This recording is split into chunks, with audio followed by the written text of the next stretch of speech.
La charia est un mot riche de sens et une notion fondamentale dans l'islam. C'est malheureusement devenu de nos jours un terme polémique et un mot qu'il faut bannir de son vocabulaire. À l'origine du malentendu autour de ce mot, son caractère polysémique, c'est-à-dire le fait qu'il couvre plusieurs sens, et les compréhensions erronées et réductrices qui en sont faites. Cette compréhension et l'usage polémique ne sont pas propres à la France ou à l'Occident, mais concernent aussi les arabophones dans les pays arabes, où l'utilisation actuelle du mot sharia porte une connotation chez une majorité de gens, une connotation qui est négative. L'erreur de compréhension la plus commune en Occident est la réduction de la charia au code pénal islamique, et même la réduction de la compréhension de ce code pénal au seul châtiment corporel et aux peines dures comme la lapidation ou la peine de mort. En tout cas, c'est comme ça qu'on le comprend majoritairement en Occident. L'erreur de compréhension la plus commune parmi les musulmans arabophones est la réduction de la charia à l'aspect strictement légal de la tradition musulmane. Alors, pour en comprendre le sens et l'essence, étudions d'abord l'utilisation du terme charia dans le Coran. Ce terme et ses variantes apparaissent 3 fois dans le Coran: shara'a, shira'a et shari'a. La première occurrence est sous la forme du verbe shara'a, qui signifie trace ou montre le chemin.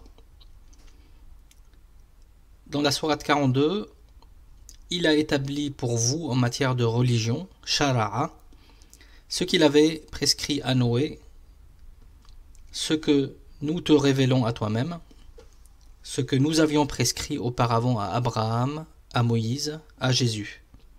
Acquittez-vous, leur fut-il dit, du culte de Dieu et n'en faites pas un sujet de division entre vous. Le sens ici est: Dieu a établi pour vous ce qui est essentiel dans la religion, comme il l'avait fait avec Noé, etc. Donc ce terme n'est pas lié simplement à la dernière révélation faite à Mohammed, paix et salut sur lui, mais c'est bien lié à toutes les révélations, notamment celles faites à Noé, Abraham, Moïse et à Jésus. La deuxième forme, c'est la forme du mot shira'a. Dans la sourate 5, au milieu du verset, à chacun de vous nous avons tracé un itinéraire, shira'a, et établi une règle de conduite qui lui est propre. Et si Dieu l'avait voulu, il aurait fait de vous une seule et même communauté, mais il a voulu vous éprouver pour voir l'usage que chaque communauté ferait de ce qu'il lui est donné. Rivalisez donc d'efforts dans l'accomplissement de bonnes œuvres, car c'est vers Dieu que vous ferez tous retour, et il vous éclairera alors sur l'origine de vos disputes. Alors, les spécialistes du droit vont y voir la dimension strictement légale, mais c'est une réduction. Étymologiquement, Sharia signifie le chemin qui mène à la source, en l'occurrence à Dieu. Donc le chemin qui mène à Dieu. Le sens donc est le chemin qui, si nous le suivons, nous ramène à ce que Dieu veut de nous. Dans la sourate 2, nous sommes à Dieu et c'est à lui que nous ferons retour. C'est sur ceux-là que Dieu étendra sa bénédiction et sa miséricorde, et ce sont ceux-là qui sont dans le droit chemin. Il y a donc cette idée de cheminement.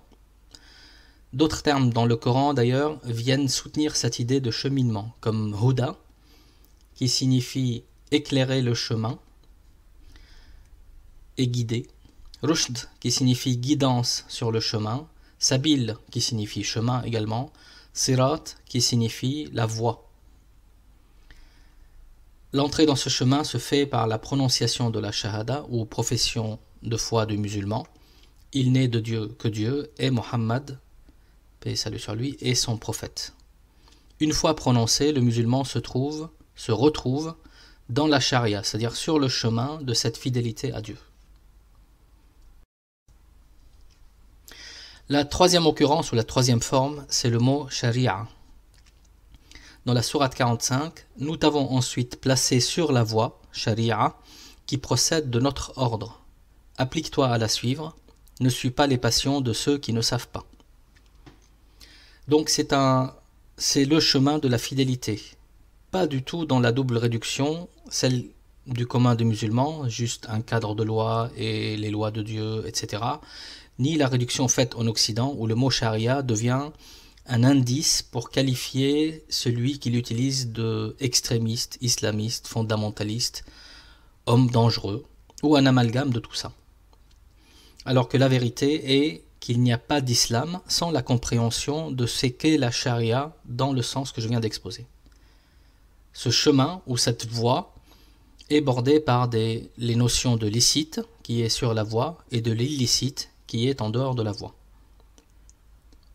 Le cheminement sur cette voie se fait certes dans le respect de certaines lois divines et de certaines règles, mais en gardant à l'esprit le sens de ce pourquoi nous faisons les choses, ce vers quoi l'on va quand nous faisons les choses, et comment est-ce que l'on va se positionner par rapport aux finalités de ce cheminement. En d'autres termes, la compréhension juste du mot charia, ce chemin qui mène à Dieu, intègre l'équilibre entre les limites et le sens du chemin, nécessite la compréhension des règles que Dieu a établies pour nous dans le cheminement qui va nous rapprocher de lui, et consiste à suivre la dernière des voies et à reconnaître les voies qui l'ont précédé. Le mot charia possède donc un sens très riche et noble. Il précise les limites, le bien et le mal, le licite et l'illicite, mais surtout il donne le sens de la vie, qui est le cheminement vers Dieu, et une compréhension de ce que nous avons à faire sur terre, c'est-à-dire notre mission. Alors pour retrouver ces éléments et plus encore, visitez notre site à l'adresse qui est inscrite à l'écran, à la rubrique Islam et Sharia. Vous pouvez me contacter via ce site dans l'onglet Contact pour toute question ou suggestion. Dans les prochaines vidéos, j'aborderai les thématiques proches, qui sont les erreurs les plus courantes de compréhension de ce qu'est la charia, la question des peines et des châtiments corporels en particulier, et la cohabitation de la charia avec nos sociétés occidentales, et d'abord en France.